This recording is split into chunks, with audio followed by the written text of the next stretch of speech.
Dans cette première leçon, on va essentiellement s'intéresser aux bases fondamentales du trading forex, au vocabulaire de base et aux notions de base. Alors, les personnes qui sont déjà un peu avancées dans le trading forex et qui connaissent déjà les principes de base, c'est-à-dire qui sont capables de passer de premières opérations simples, peuvent tout de suite sauter cette leçon. Pour les autres, on va vraiment commencer par le B à bas. Déjà, le forex,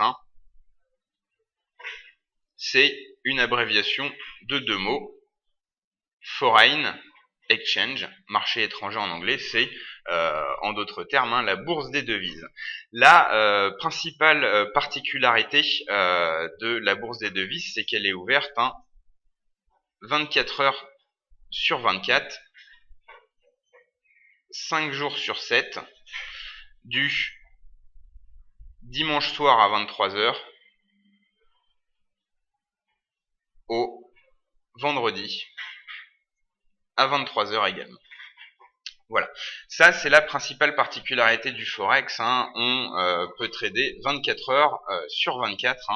Ça c'est effectivement important pour nous les particuliers qui avons peut-être une activité professionnelle au cours de la journée et qui souhaitons faire un peu de trading le soir, ce qui n'est pas possible sur les actions classiques. Mais qu'est-ce que c'est finalement que le forex On parlait de bourse tout à l'heure, on peut donc appeler ça la bourse des devises. C'est le lieu virtuel d'échange des devises et on y a tous eu affaire un jour ou l'autre, pour peu qu'on ait voyagé à l'étranger, en échangeant des devises.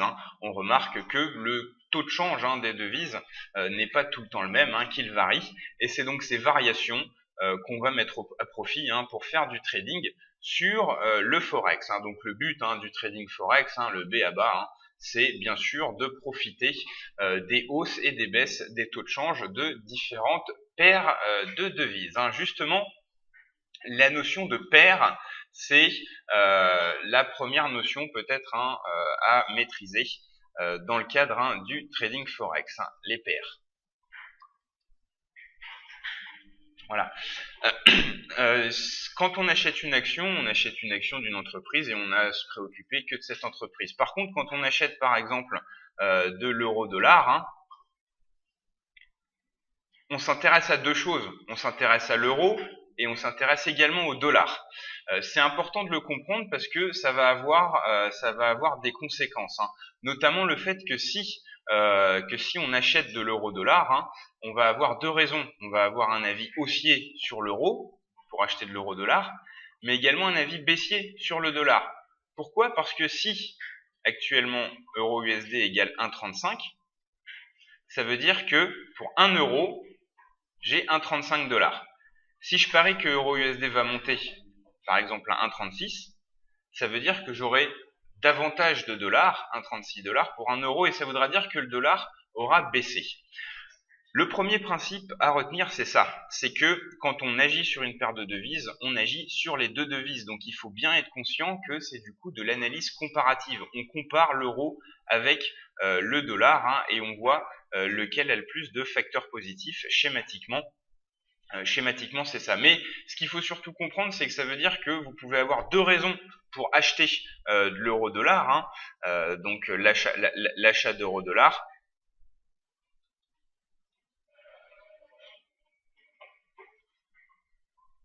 Voilà, USD. Ça peut être parce qu'on a un avis haussier sur l'euro ou parce qu'on a un avis baissier sur USD. Et si on vend euro-USD, ça peut être parce qu'on a un avis baissier sur l'euro ou parce qu'on a un avis haussier sur USD. Voilà. Donc je prends un exemple concret. J'ai une bonne statistique européenne. Il vaut mieux miser à l'achat sur l'euro. J'ai une mauvaise statistique européenne. Il vaut mieux miser à la vente sur l'euro. Mais j'ai une mauvaise statistique américaine. Il vaut mieux miser à l'achat sur l'euro-dollar.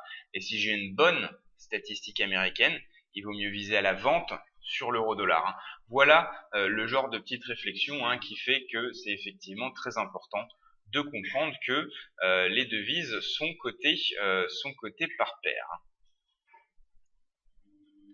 On va maintenant passer à une deuxième notion très importante et peut-être la plus importante, hein, le fait qu'on puisse puisqu'on puisse parier à la baisse sur les paires de devises, hein, avec ce qu'on appelle, hein, la vente à découvert.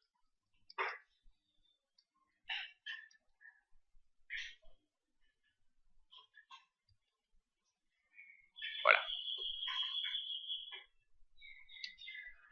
Donc, en ce qui concerne la vente à découvert, hein, ce qu'on peut dire, c'est que il est possible sur le Forex de prendre une position vendeuse sur une paire de devises sans avoir en gros en stock cette paire, hein. C'est un peu abstrait parce que on se dit, hein, que pour vendre quelque chose, il faut forcément l'avoir. Pas forcément, hein. En fait, c'est une question d'engagement. Par exemple, hein, quand vous vendez de l'euro USD, vente euro USD à 1,35 et que vous vendez donc euro USD que vous vendez euro USD à 1,35, vous pariez donc, hein, que ça va baisser.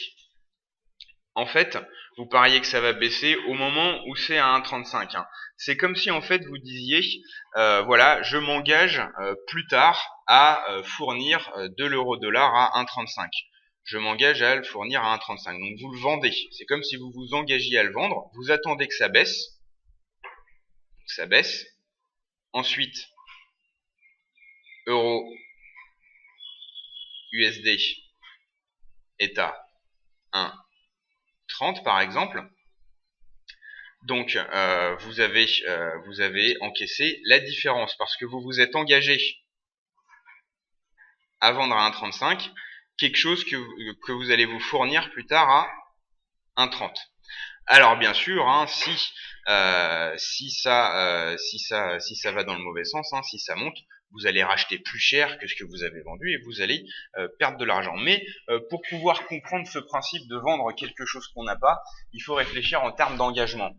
C'est comme vous vendez de l'euro-dollar à 1,35, c'est comme si vous disiez au marché, voilà, je te vends de l'euro-dollar à 1,35, je sais pas quand je vais te le donner.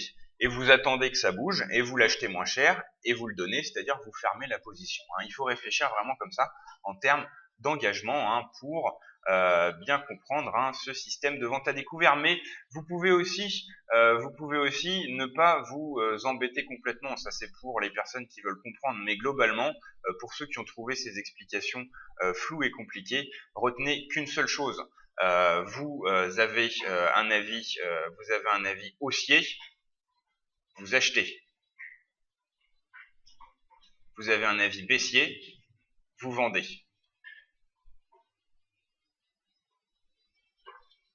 Voilà. C'est cliquer sur achat ou cliquer sur vente, hein.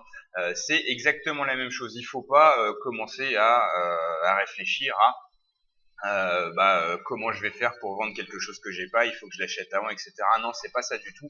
Réfléchissez plutôt en termes de pari. Vous pariez à la hausse, vous pariez à la baisse, et vous voyez plus tard si vous avez eu raison ou pas, hein. Voilà le principe de la vente, du trading sur marge, hein, où on achète et où on vend finalement des choses qu'on ne possède pas vraiment. Une autre notion indispensable dans le trading sur le Forex, et même deux notions, hein, la notion de pips et la notion de lot. Voilà. Alors, qu'est-ce que c'est que le pips? Les pips,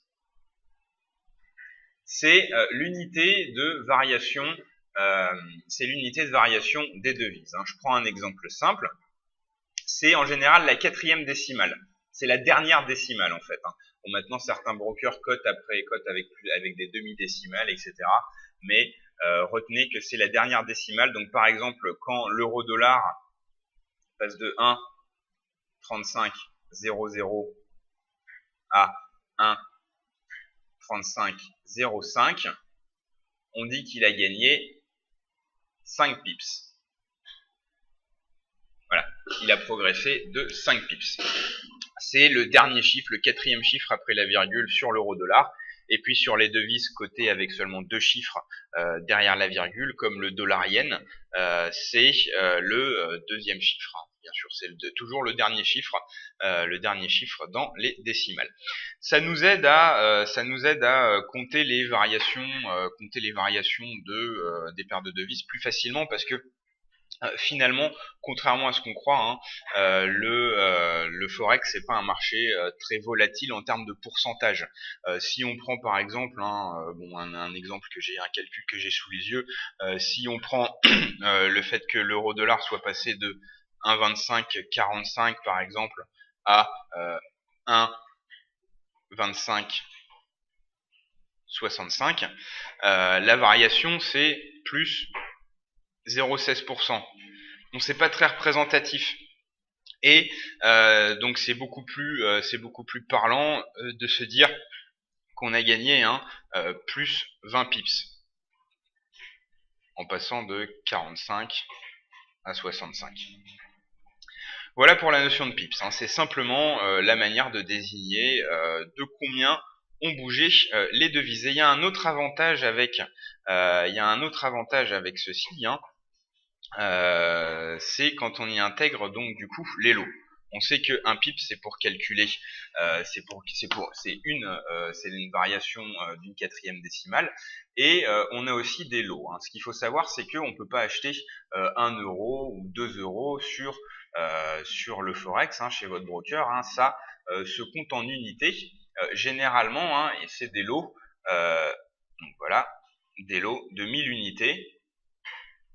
10 000 unités ou 100 000 unités. En général, c'est cela.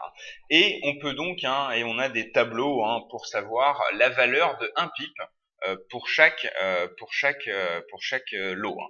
Donc par exemple, sur l'euro-dollar, quand vous avez un compte coté en dollars, une variation de 1 pips, on sait que ça vaut 0,1 USD. À chaque fois que ça bouge quand vous achetez de l'euro-dollar pour un lot de 1000 unités, à chaque fois que vous progressez de 1 pips, vous gagnez 10 centimes. Vous gagnez 1 USD, donc 10 fois plus quand vous avez 10 000 unités, et 10 USD à chaque pip quand vous avez 100 000 unités. Donc théoriquement, vous connaissez la taille de vos positions, et c'est du coup beaucoup plus facile de calculer vos gains. Par exemple, vous avez acheté un lot de 10 000 unités sur euro USD.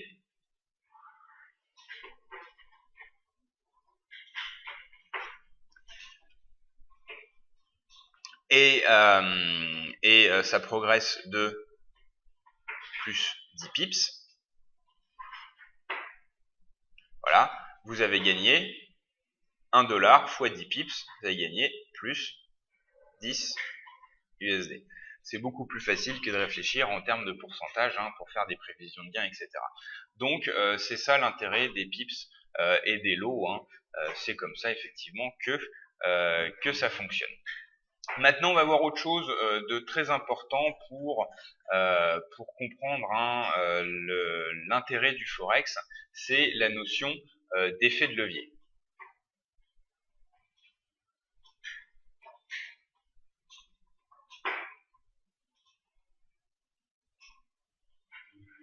Voilà, la notion d'effet de levier. On vient donc de dire que les lots minimums sur le forex, c'est des lots de 1000 unités. Ce qui veut dire 1000 dollars en ce qui concerne l'euro USD. Donc, on est en droit de se dire si le lot minimum c'est 1000 unités, ça veut dire qu'il faut que j'ai au moins 1000 dollars sur mon compte. C'est pas vrai, parce que c'est là qu'intervient justement l'effet de levier. Je prends un exemple. Par exemple, si votre broker vous propose un effet de levier de 100,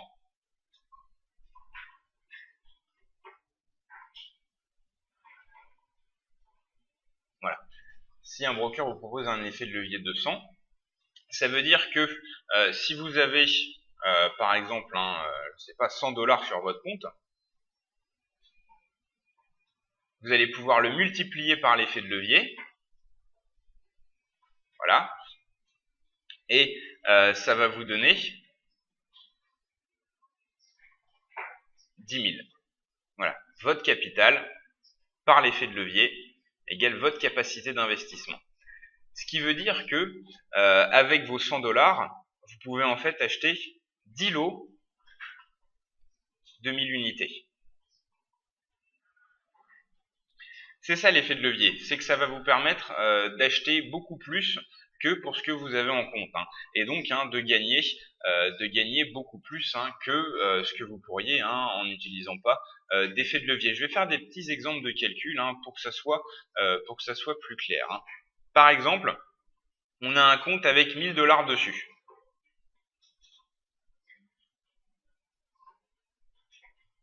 Ok. Et on a un levier de 100.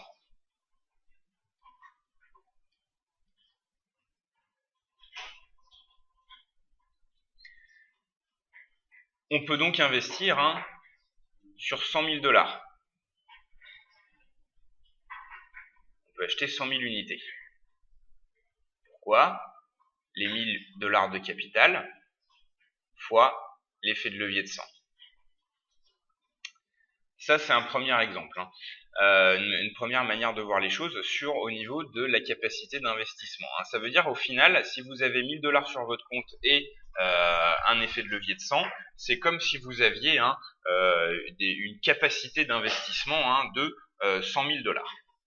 Ça déjà, c'est intéressant de le noter. On peut voir aussi les choses un peu d'une autre manière. Par exemple, qu'est-ce qui se passe quand vous achetez un lot de 1000 unités? 1000 unités.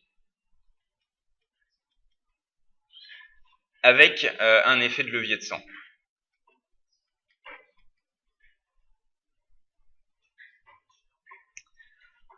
Combien ça nous coûte? Combien ça nous coûte?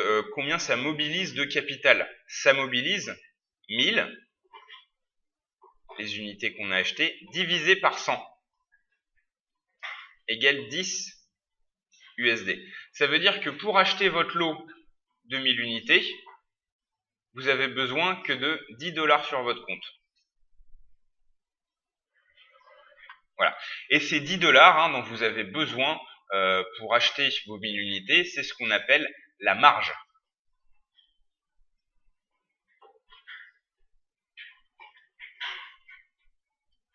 Voilà. Alors ensuite, ce qui est encore plus intéressant, ça c'est les calculs de base, ce qui est encore plus intéressant, c'est de se rendre compte de l'impact sur les performances que ça peut avoir. Je prends un petit scénario de base où j'achète un lot de 10 000 unités de €USD quand la devise est à 1,30.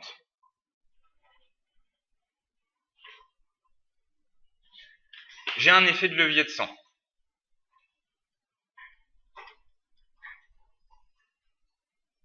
Ok. Combien je mobilise de capital?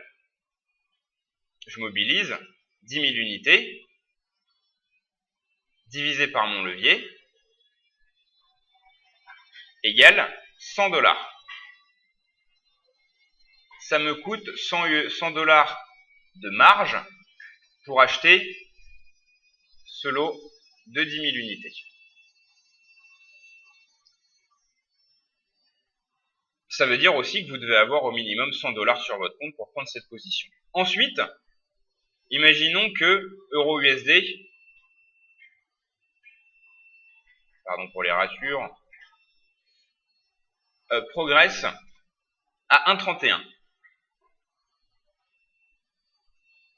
Ça veut dire qu'on a gagné plus 100 pips. Rappelez-vous du calcul des pips. On sait que sur un lot de 10 000 unités, comme on l'a vu tout à l'heure, la valeur de 1 pips, c'est 1 $. Donc combien j'ai gagné? J'ai gagné 100 pips fois 1 USD égale 100 USD. Ce qui veut dire que finalement, j'ai réellement investi quoi? J'ai réellement investi ces 100 $. J'avais besoin de ça sur mon compte pour prendre la position. Et au final, j'ai gagné 100 $. Donc j'ai doublé la mise avec une variation de 100 pips. Et une variation de 100 pips, ça représente pas grand chose en pourcentage, tandis qu'avec l'effet de levier, ça représente une performance de plus 100% sur votre compte. En gros, ce qu'il faut noter, c'est que l'effet de levier, c'est un multiplicateur de performance. Si vous suivez l'euro-dollar et que l'euro-dollar progresse de 1%, avec un effet de levier de 100, votre capital va progresser, votre capital par rapport à votre position va progresser de 100%. Voilà, c'est ça qui est intéressant et c'est ça aussi qui est assez dangereux dans l'effet de levier, qu'on retrouve bien sûr sur le forex. Et maintenant, dernière notion importante avant de passer à des choses un peu plus pratiques, la notion de spread.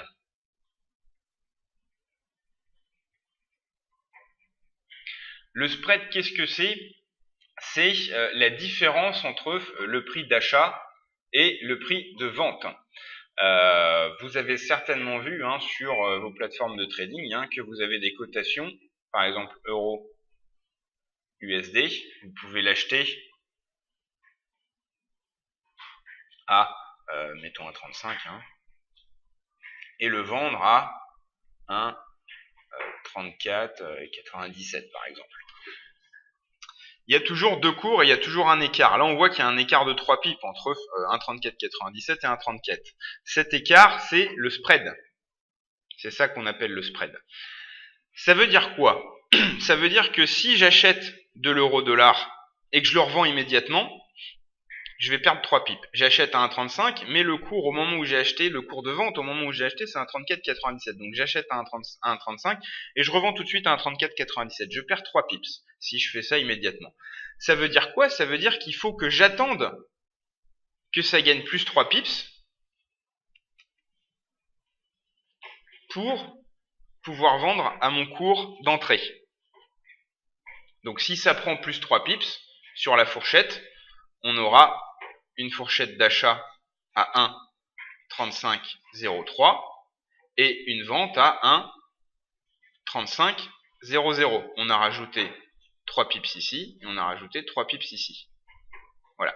C'est la fourchette qui bouge à chaque fois. Donc du coup, vous achetez à 1,35, vous devez attendre que ça progresse de 3 pips pour pouvoir vendre à 1,35 et pas perdre d'argent. Voilà ce que ça veut dire. Voilà ce que ça veut dire globalement. Donc c'est la seule chose qui peut s'apparenter à des frais.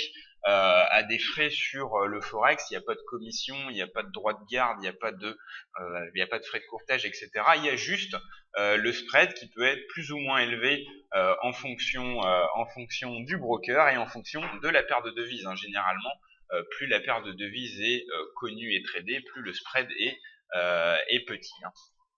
Donc voilà pour cette notion de spread qui est importante parce que ça permet de comprendre que il faut attendre une certaine variation avant d'arriver à l'équilibre sur une position. Voilà pour cette introduction au vocabulaire fondamental du trading forex.